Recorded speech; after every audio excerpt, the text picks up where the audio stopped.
اختیار ولی صاحب ایک تو یہ کہ اگر اپوزیشن اتحاد، ظاہری بات ہے مسلم لیگ نون کو بھی وہاں جنرل نشستوں سے زیادہ مخصوص نشستیں ملی ہوئی ہیں، اور بھی جماعتوں کو ملی ہیں، ظاہری بات ہے، عدالتی حکم ہے، فیصلہ ہے، ٹھیک ہے، اس پر اعتراض کیا جا سکتا ہے، لیکن سوال یہ ہے کہ جو طریقہ کار اس وقت اپنایا گیا، کیا یہ طریقہ کار درست نہیں تھا؟ اور جو الزامات لگائے جا رہے ہیں، آپ لوگ خود کہہ رہے ہیں کہ یہ اشرافیہ ہے، پیسے بھی چلتے ہیں، سب کچھ چلتا ہے، کیا کوئی ایویڈنس ہے؟ یہ تو بات درست ہے نا کہ اگر الزامات ہیں تو پھر کوئی اس کا ثبوت بھی ہونا چاہیے کہ کسی نے اتنے پیسے لیے اور کسی کو ٹکٹ دیا، کسی نے اتنے پیسے لیے اور اپنا ووٹ بیچا۔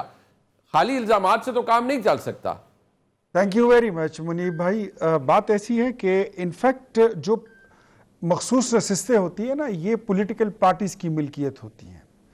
یہ جس طرح اس کی بڑی آسان مثال ہے، ایک دیہات ہوتا ہے، ایک خسرہ ہوتا ہے، اس میں شاملات ہوتی ہیں، شاملات دے ہوتی ہیں، تو اس کے مالک وہاں کے وہ لوگ ہوتے ہیں جو اس خسرے میں مالک ہوتے ہیں۔ مجھے یہ بتائیے، پاکستان تحریک انصاف کیا یہ ان کے پاس اتنی قانونی حیثیت ہے کہ یہ کھڑے ہو کر، نیاز اللہ نیازی صاحب خود ایک وکیل ہیں، درخواست لے کر کسی عدالت میں کھڑے ہو سکتے ہیں کہ یہ ان کی مخصوص نشستیں ہیں؟ نو، کبھی بھی نہیں۔ یہ تو ان کی تو پارٹی کے سربراہ سنی اتحاد کونسل کے صاحبزادہ حامد رضا صاحب ہیں۔ صاحبزادہ حامد رضا صاحب اس وقت نیشنل اسمبلی میں انڈیپینڈنٹ کیپیسٹی میں بیٹھے ہوئے ہیں، تو ان کی تو یہ بنتی نہیں ہے۔ ہاں، اب الیکشن ایکٹ 2016-17 جو ہے وہ دیٹ از سیلف ایکسپلینیٹری، اور وہ کہتا ہے کہ جو مخصوص نشستیں ہوتی ہیں وہ پولیٹیکل پارٹیز کی ملکیت ہوں گی جو پارٹی الیکشن میں حصہ لیتی ہے۔ اب وہ پارٹی مسلم لیگ نون ہو، جے یو آئی ہو، پیپلز پارٹی ہو، ایم کیو ایم ہو، اے این پی ہو، جو بھی ہو، ان کی ملکیت ہوتی ہے، ان کی تو بنتی نہیں ہے۔ تو میرے خیال میں یہ بات کرنا کہ جنرل سے زیادہ مخصوص نشستیں زیادہ ہے، تو میرے خیال میں اختیار بھائی وہ بھی اختیار ولی صاحب اپنے تناسب کے حساب سے لیں گی نا، مخصوص نشستیں انہیں ملیں گی، ایسا تو نہیں ہے۔ اب واقعی آپ کی مثال آپ کو دے رہا ہوں، یہ تو شاملات ہی بن گیا نا، آپ کو بھی مل گئی ہیں۔ انفیکٹ ایسا ہے کہ آپ نے ہاؤس کو بھی ایک بار کمپلیٹ کرنا ہوتا ہے۔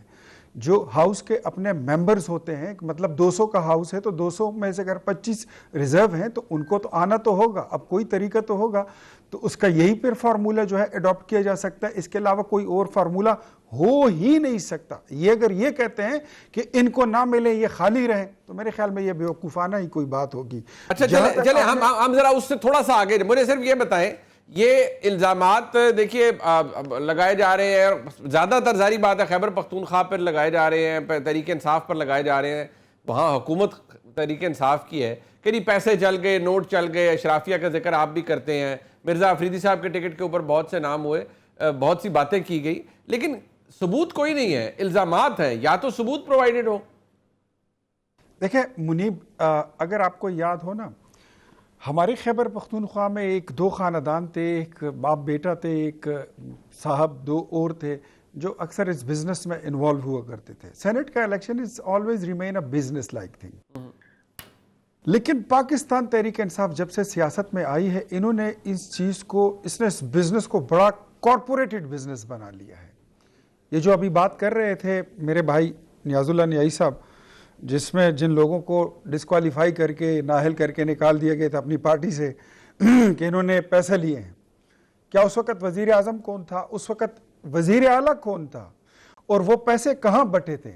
وہ تو خیبر پختونخوا ہاؤس میں بٹے تھے، وہ سی ایم ہاؤس کی ناک کے نیچے ہوئے تھے۔ سی ایم نے خود پیسے دے کر ایک وزیر کے ہاتھوں دوسرے کے لوگوں میں تھما دیے تھے۔ تو بعد میں تو اگر عمران خان نے اس پہ کوئی ایکشن لیا تو اس کا کریڈٹ لینے کی ضرورت اس لیے نہیں ہے بیکاز وہ ویڈیو لیک ہو گئی تھی، ادروائز آپ کا کام ہی یہی ہے، آپ کے اے ٹی ایم کے بغیر چلتا نہیں ہے۔ ورنہ مجھے بتائیے کہ کیا جو آپ نے اس وقت لوگوں کو ٹکٹ دیے ہوئے ہیں، مرزا افریدی کی کیا کنٹریبیوشن ہے؟ کیا ہے؟ اس نے آپ کی پوری پارٹی کو خرید لیا۔ اعظم سواتی صاحب کے پاس اس کے زیادہ کریڈنشل کیا ہیں کہ وہ ایک ارب پتی آدمی ہے؟ آپ کی تو ساری جماعت، آپ کے ممبران، آپ کے امیدواران ہیں، وہ کیا آپ سمجھتے ہیں کہ سارے متوسط طبقے سے تعلق رکھتے ہیں؟ مطلب ٹھیک ہے امیر ہونا کوئی جرم یا گناہ نہیں ہے، لیکن کوئی پیسہ پوسے والا چکر نہیں ہے آپ کی طرف، آپ یہ فرما رہے ہیں؟ یار میں اپنے امیدوار کے متعلق اس کا آپریشن میں پہلے کر چکا ہوں آلریڈی.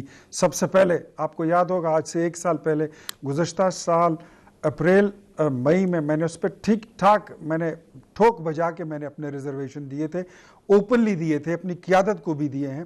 ہم سپیئر نہیں کرتے, لیکن میں یہ سمجھتا ہوں کہ سینٹ کے الیکشن میں کسی ارب پتی اور کرب پتی کا آنا جو ہے وہ آ کر نہ وہ سینٹ کو مضبوط کرتا ہے, نہ اس نے سسٹم کو مضبوط کرنا ہوتا ہے, نہ اس نے پاکستان کی کوئی خدمت کرنی ہوتی ہے, نہ ہی اس کی لیجسلیشن میں کوئی دلچسپی ہوتی ہے. یہ اربوں پتی کربوں پتی لوگ جب آتے ہیں نا, یہ اپنے بلیک اور وائٹ کو مضبوط کر اس کو پروٹیکٹ کرتے ہیں. نیازی صاحب مجھے صرف یہ فرمائیے گا کہ جو ابھی اس وقت ہمارے سامنے حالات ہیں, یہ جو ممبرز ہیں, ظاہری بات ہے یہ ایک چیز ایسوسیٹ کر دی جاتی ہے کسی بھی جماعت سے, پاکستان تحریک انصاف سے ایسوسیٹ کر دی گئی. ابھی اختیار ولی صاحب نے کہا کہ جب سے تحریک انصاف آئی ہے یہ بزنس بڑا کوپریٹ بزنس ہو گیا ہے اور یہ اب کھلے عام ہوتا ہے. یہ اس تاثر کو آپ زائل کیسے کر سکتے ہیں, یہ جو پیسے لینے والا ہے یا ووٹ بکنے والا ہے, اور کیا؟ اچھا جی ٹھیک ہے, میں بتاتا ہوں منیب صاحب. اچھا منیب صاحب, میں نا تھوڑا سا, کیونکہ اختیار ولی صاحب میرے بھائی ہیں, انہوں نے کہا نیاز اللہ نیازی صاحب وکیل بھی ہیں, تو میں تھوڑا سا جواب آپ کو, وہ پہلے ان کا جو کویسچن تھا تھوڑا سا جواب اس کا دے دوں. کہ ایک تو کلیئر ہے, الیکشن ایکٹ کے اندر ہی لکھا ہے کہ یہ سیٹیں جو ہوگی پولیٹیکل پارٹی کی ہوں گی, یہ بات بھی ٹھیک ہے. اور آرٹیکل 15 آف دا کنسٹیٹیوشن یہ کہتا ہے کہ یہ پرپورشنیٹ جو ہوگا سیٹس ہوں گی وہ اس پولیٹیکل پارٹی کو ہی ملیں گی جس کے حصے میں آئیں گی.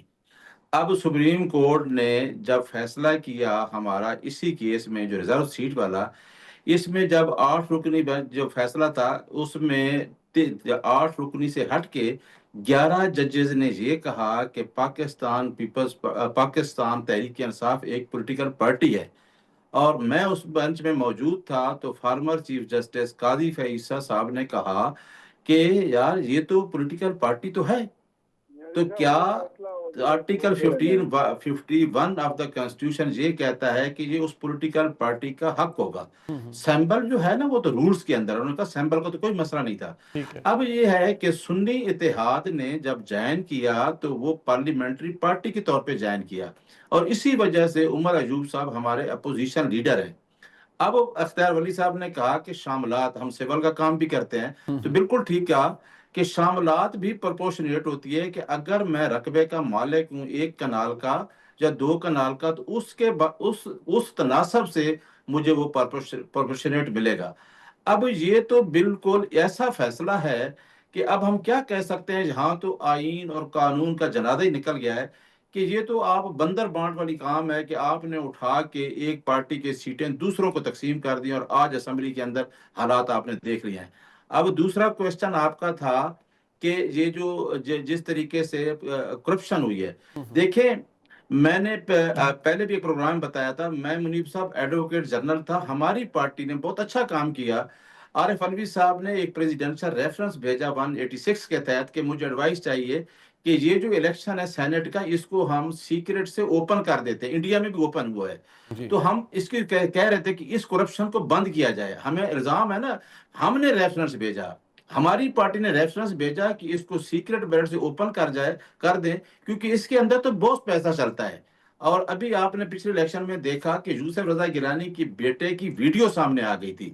تو ہماری پارٹی, دیکھیں عمران خان تو کہتا ہے EVM مشین پہ الیکشن کرائیں, ہم تو یہ کہتے ہیں کہ آرٹیکل 218 آف دا کنسٹیٹیوشن 3 اس پہ بھی ہم لے کے آئے, اس پہ بھی ہمارا ریفرنس تھا کہ فری فیئر الیکشن اسی کے اندر تھا. تو چیف جسٹس گلزار صاحب تھے, انہوں نے کہا کہ الیکشن کمیشن کنسٹیٹیوشنل باڈی ہے, اس کا کام ہے فری فیئر الیکشن کرانا, جو الحمدللہ وہ کروا نہیں سکتے, اور جس طریقے سے انہوں نے 8 فروری کو کرایا ہے. دیکھیں ہمارا عمران خان کا سٹانس تو یہ ہے, ایک آدمی اتنے بڑے سسٹم کے خلاف لڑ رہا ہے, وہ تو اس ٹائم بھی کہتا تھا جب آپ کو سسٹم ادھر لے جاتے ہیں, عمران خان تو اس ٹائم بھی کہتا تھا, ہم 2018 کا الیکشن کہتے ہیں چلو یہ غلط ہوا, ہم تو کہتے ہیں کہ ایک الیکشن فری فیئر کروائیں اور اس کرپشن کو بند کریں. دونوں ریفرنس ہم یہ بھی لے کے آئے, اور یہ 63A والا بھی ریفرنس ہم لے کے آئے, جس میں جج صاحبان نے کہا تھا کہ ووٹ اپنا جو ہے ہولڈ کر لیں, ٹھیک ہے نا, اس کا ووٹ کاؤنٹ نہیں ہوگا. وہ بھی اسی وجہ سے کہا کہ یار آپ ڈی سیٹ کرتے ہیں منیب صاحب کسی کو, تو ڈی سیٹ کے بعد آپ 10 دن بعد پارلیمنٹ پارٹی بنتی ہے الیکشن کے بعد, وہ اپنا ووٹ بیچ دیتا ہے, آپ اس کی سزا ہے ڈی سیٹ. ڈی سیٹ کر کے دوبارہ الیکشن لڑ کے آ جا گیا, کہ اس نے پیسے بھی لے لیے, پھر دوبارہ 4 مہینے بعد اسمبلی میں آ گیا. تو میں نے کہا تھا کہ جی اس کو لائف ٹائم کیا جائے.